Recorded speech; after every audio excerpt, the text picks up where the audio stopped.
What happened between Shedeur Sanders and Kevin Stefanski wasn't just some rookie having a tantrum or a coach laying down the law. No, what went down at Brown's practice that day, that was a detonation. A slow-burning fuse that finally exploded in real time, right in front of players, staff, and now the entire league. Let's paint the scene. It's supposed to be a regular team practice. Media are kept out, doors are closed, and tensions are already high following a narrow loss that, surprise, surprise, Shedeur was blamed for. Even though he was running for his life behind a collapsing O-line and throwing into routes designed by a man who still thinks it's 2012. You can feel it in the air. Something's off. And then it happens. If you're into the real story and all the messy twists they don't show on highlight reels, go ahead and subscribe. And if you're sticking around to see how this Browns QB chaos plays out, you should definitely be subscribed. Shedeur, mid-drill, reportedly tosses his helmet, walks straight past the offensive line group, past Stefanski, past coordinators, and drops just 5 words that hit harder than any headline could. I'm done with this team. And just like that, boom, nuclear. You want to know what happened next? Stefanski lost it. This wasn't frustration. This wasn't the usual coach speak of, we'll handle it in-house. This was full-on red-faced, vein-popping rage. Eyewitnesses say he started yelling, uncharacteristically loud. Something along the lines of, you think this team is about you? Which, frankly, is hilarious. Because let's not pretend this team wasn't about Shedeur. Let's not pretend the Browns didn't plaster his face all over billboards, media day, and post-draft marketing campaigns. Let's not pretend ownership didn't practically anoint him the franchise savior. Until suddenly he wasn't. Until he started asking for accountability. Until he pushed back on the coaching staff's outdated schemes. Publicly questioned the play calling after losses. And, God forbid, showed some leadership by calling out inefficiencies on the field. Because that's the part they never say out loud. It wasn't just Stefanski who saw Shedeur as a problem. It was a whole system that got uncomfortable when the young quarterback started speaking like a vet. Not a yes man, not a wide-eyed rookie, but a leader. And leadership in Cleveland, that's only allowed when it fits the mold, when it comes quiet, when it obeys the chain of command, when it doesn't rock the boat. But Shedeur, he is the boat. And what Stefanski didn't realize, what this entire coaching staff failed to grasp, is that this generation of athletes isn't going to shrink themselves to make a coach feel bigger. They know their value. They know their voice. And if you won't listen to them when they speak, they'll walk out mid-practice and let the world find out for you. And let's be real, this didn't happen out of nowhere. This wasn't some one-off blow-up. This was weeks of undermining, of suddenly rotating QB reps with backups, of film sessions that subtly, and sometimes not so subtly, pinned losses on Shedeur's reads, ignoring the fact that half the routes were breaking down, protections were collapsing, and the play calling was coming from someone who thinks 3 yards in a cloud of dust still works in the modern NFL. You know what this was? It was death by 1,000 cuts. And finally, Shedeur said what everyone else was thinking. Enough. But here's the real heartbreak. Because there is heartbreak in all this. It's not just about football. It's about watching a young player with actual poise, with talent, with vision, get chewed up by a system that couldn't decide if it wanted him to be a quarterback or a mascot. 1 minute he's the future. The next he's a distraction. 1 minute he's on the field, leading a comeback.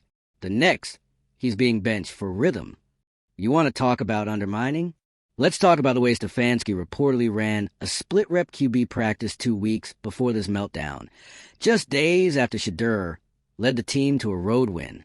A win, not a collapse, not a blown lead. A win. And what was the justification? Evaluating long-term potential. Oh, please. You're evaluating your starting quarterback after a win? After he outplayed a Pro Bowl veteran in the second half? No. What you're doing is gaslighting him. What you're doing is trying to create doubt, not just in him, but in the team around him. And let's not pretend the players didn't notice. You could see it in their body language. The sideline glances. The tweets that got deleted. The rumors of offensive meetings held without coaches present. When trust breaks like that, it spreads like mold in the locker room. And once it starts, you're not getting that room back. And now, what does Stefanski have? No Shedeur, no trust from his roster, and a national media firestorm that's making him look like a relic trying to fight modern football with a clipboard and a bad attitude. Because, let's not forget, this is a quarterback league. You don't win without them. You don't build without them. And when you have one, when you're lucky enough to draft a player with talent and leadership and media savvy, you protect that relationship like it's oxygen. You don't erode it with passive-aggressive depth chart games and favoritism behind closed doors. You build around it. But Cleveland, they did the opposite. They didn't just mismanage Shedeur. They alienated him. And now, with him gone, what are they left with? An angry head coach, a fractured locker room, and a future held together by duct tape and denial. And here's the twist. The real kicker of this whole Shakespearean mess. Shedeur wanted to stay. All he wanted was respect, a seat at the table, a team that would treat him not like a marketing puppet or a bratty rookie, but like what he was, the most dynamic young leader that franchise has had in years. And instead, he got scapegoated, gaslight, pushed until he had no choice but to walk out. And the Browns? They don't just lose a quarterback. They lose a voice. They lose a chance to be more than what they've always been. Dysfunctional, reactionary, stuck. So what now? Well, Stefanski is going to spin. He'll blame miscommunication. He'll say he respects Shedeur's decision and that the team is moving forward with focus. Ownership will go silent. The PR machine will crank out quotes like culture reset and team unity. But none of that erases what just happened, because the league saw it, the players saw it, and the fans? Oh, they'll never forget it. This wasn't just a quarterback walking off a field. This was a warning shot to every front office in the NFL. You can't treat modern athletes like they're robots. You can't ignore their voices, then act surprised when they push back. You can't build your brand on their talent, then discard them the moment they ask to be treated like humans. And if you do, don't be shocked when they walk away. Because today it's Shedeur. Tomorrow, it might be your entire future walking out that door. So yeah, Kevin Stefanski might be furious. But the real question is, what is he furious about? That Shedeur walked? Or that the truth about this organization is finally impossible to ignore? Drop your thoughts in the comments. Was Shedeur justified? Did the Browns completely self-destruct? Or is there any way to recover from this? And don't forget to hit subscribe, because this drama, it's far from over. This wasn't just a meltdown. It was the moment everything broke. When Shedeur Sanders stormed off that field and walked away from the Cleveland Browns, he didn't just leave behind a pair of cleats and a steaming pile of tension. He left behind an institutional implosion, and you could hear it echo through the entire league. Front offices across the NFL, scrambling. Players' agents, dialing phones at record speed.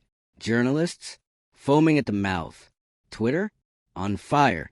Because this wasn't just a rookie walking out. This was a statement. And every GM, coach, and owner knew exactly what it meant. If you won't listen, if you won't respect me, I will walk, and I will do it on my terms. And just like that, Shedeur became something far more powerful than a talented young QB.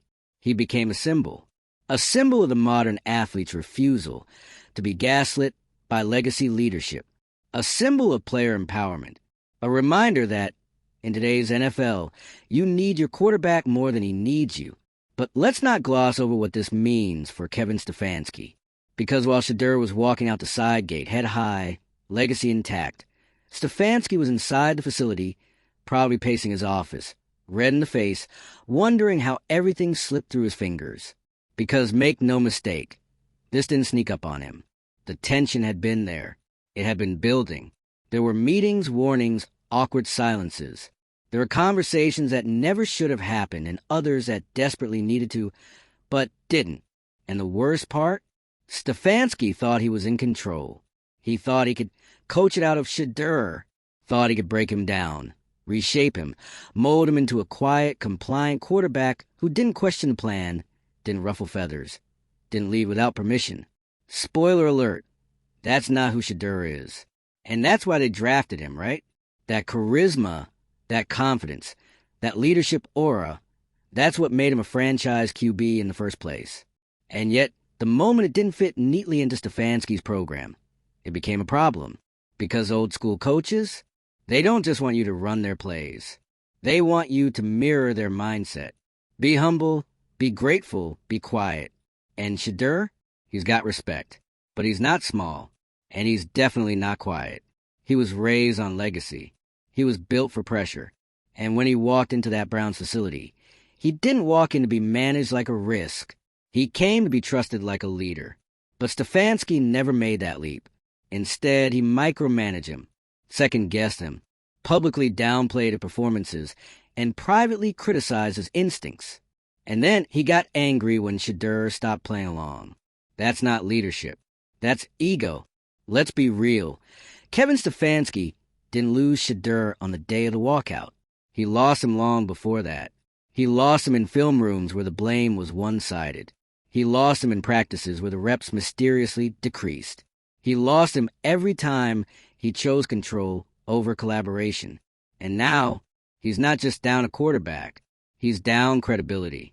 Because the league sees this. The players see this. And more importantly, the locker room sees this. And in case anyone forgot, that locker room is not a vacuum. It's a living, breathing organism. And when it watches its leader, its star, its captain, the guy who showed up every week and delivered, get disrespected and dismantled by a system too stubborn to evolve, it doesn't forget. You know what spreads faster than confidence in a locker room? Distrust. And that's what Stefanski's dealing with now. You can try to spin it. Call it a misunderstanding. Claim Shedeur wasn't fit. Say you wish him well and look forward to the next chapter. But deep down, you know you blew it. Because you didn't just lose a quarterback. You lost the room. And you're not getting it back with motivational speeches and practice drills. Not when everyone's texting clips of Shedeur working out with his new squad, looking relaxed, smiling, thriving. And let's talk about that, actually. Because Shedeur, he's fine. He walked away from a dysfunctional environment, yes, but he walked up into opportunity. Every team that passed on him before, watching. Every young player who's been side-eyed for being too confident, inspired. Every coach who still thinks, tone it down is leadership advice, nervous.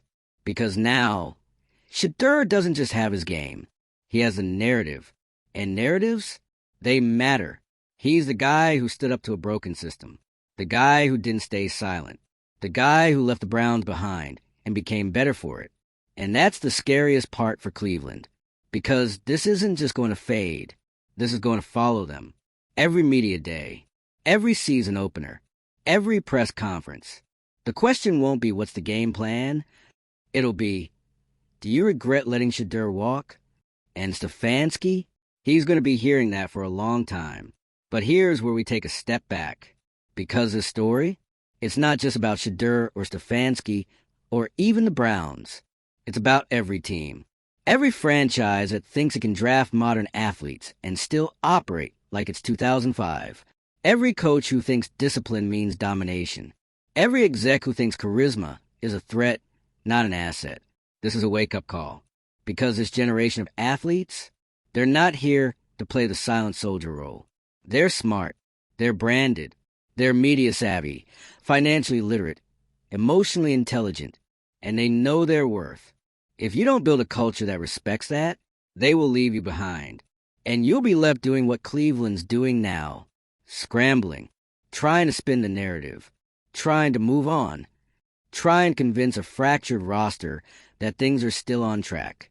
But we all know the truth. There's no track. There's just fallout.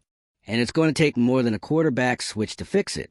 So to every GM, coach, and owner watching this saga unfold, let this be your blueprint. Respect your players. Value your culture. And if you're lucky enough to draft a Shedeur Sanders, you don't try to shrink him. You build everything around him. Because if you don't, he'll walk out that door, head high, legacy intact, and you'll be stuck on the sidelines, wondering what could have been. When a quarterback like Shedeur Sanders walks out, publicly, no less, that's not just a story. That's a reckoning. That's a full-blown indictment of the franchise that drafted him, And it doesn't end when the locker room doors close or the media moves on. Because here's the cold truth the Browns are now learning the hard way. When you fumble a generational talent, there are consequences. Long-term, public, permanent, and right now, the Cleveland Browns are living in the aftershocks. Let's go deeper. You think this was about one dramatic practice walkout? No, that was just the flashpoint, the spark. What really blew the situation wide open was the silence that followed. Where was the front office? Where was ownership? Where was anyone with enough sense to step in before it all burned down? Because while Stefanski was having his sideline meltdown and probably slamming doors in the meeting room, Shedeur was gone, already out the building. No press statement. No meeting with team leaders. Not even an attempt to bring him back into the fold. It was like they wanted him gone. Or worse, they didn't understand what they had until it was too late. And now, that silence is screaming louder than any press conference ever could. Let's talk legacy. Because make no mistake, Shedeur's legacy isn't tied to Cleveland. If anything, this whole debacle just elevated him. In a league where players get called divas for speaking up and uncoachable for having standards, Shedeur walked into an unstable situation, tried to lead, tried to elevate the culture, and was systematically choked out by a coaching staff that couldn't handle a quarterback who wasn't a clone. And instead of folding, he walked. That takes guts. That takes clarity. That takes self-respect. You don't think players around the league noticed? You don't think rookies, veterans, guys riding benches, and guys leading teams saw that and thought, damn, maybe we don't have to put up with this anymore? Because they did. That walkout wasn't just about Shedeur. It was a moment that said, if the system's broken, I'm not going to play along. I'm going to walk until I find one that works. And let me tell you, there are plenty of teams out there who saw that and thought, we want that guy. Teams who aren't afraid of modern leadership. Teams who actually want a quarterback who speaks with conviction. Teams who know the difference between a project and a finished product with sky-high potential. And let's not forget, Shedeur isn't just marketable. He's good.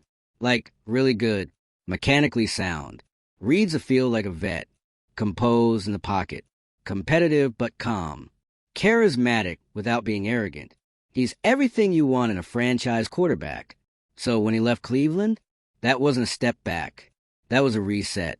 A clean break from a team that never really understood him. And Cleveland, they didn't just lose a player. They lost a window. Because let's not pretend this roster is built for patience. You've got aging stars, a rotating cast of coordinators, and a defense that's been overworked trying to keep the team competitive while the offense struggles to find identity. Shedeur was the identity. And now, what are you left with? A team that looks more fractured than ever. A coach who's lost the room. A PR team working overtime to spin this as creative differences. And a fan base that's fed up. Because let's talk about them. The fans. They're not dumb. They've been watching this team botch opportunity after opportunity for decades. And for a while, Shedeur gave them hope. Not manufactured, corporate focus group hope. Real hope. He gave them a reason to believe that maybe, just maybe, this time would be different. And then the Browns did what the Browns always do. They blew it. And that's why this hurts more than usual. Because this wasn't Johnny Manziel-level chaos. This wasn't a bust. This wasn't a locker room cancer. This was a future franchise QB with poised, polished presence. And instead of empowering him, they tried to suppress him. Why? Because he didn't play the game their way. Because he was confident. Because he asked for accountability. Because he challenged a system that didn't want to be challenged. And when he did, they didn't adapt. They folded. That's not leadership. That's cowardice. Let's not kid ourselves. This entire franchise is going to wear this for years. Even if they draft someone new. Even if Arch Manning somehow blossoms into a star, a massive if, by the way. Even if Stefanski survives this season and coaches his way to a wild card berth, none of that changes the fact that they let Shedeur walk. And everyone will remember that.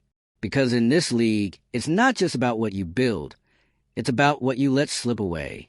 And Shedeur, he didn't just walk away from Cleveland. He walked into a legend. He walked into a story that will follow him into every locker room, every stadium, every press conference. And as long as he plays, whether it's in Dallas, Miami, Vegas, wherever, his story will always begin the same way. Remember when Cleveland let me go? And people will shake their heads and say, yeah, how could they be so stupid? It's not just about football anymore. It's about culture. It's about respect. It's about the evolution of how franchises treat their stars, especially when those stars don't conform to the outdated, moldy expectations of old-school football guys clinging to control like it's the only thing keeping them relevant. So here we are. Shedeur is gone. Stefanski's screaming in empty hallways. Ownership is hiding behind prepared statements. And Cleveland? Cleveland is right back where they started. Only now it hurts more because this time they had it, and they let it go. So what now? Maybe they try to patch things up with the next QB. Maybe they hold a culture reset team meeting. Maybe Stefanski gets a vote of confidence from ownership, and the locker room is told to look forward, not back. But even if they do all that, the ghosts are still there. The whispers, the regret, the reminder that they had a young star in their hands, polished, poised, and ready, and they fumbled him into free agency. And somewhere out there, Shedeur's already suiting up, smiling, playing free, playing his game. And Cleveland? They're left playing catch-up again. Drop your comments below. Where should Shedeur land next? Can the Browns ever recover from this? And was Stefanski ever the guy to lead this team through a modern NFL era? And don't forget to subscribe, because the saga, it's not over. This isn't just a quarterback controversy. This is an identity crisis, and we're just getting started.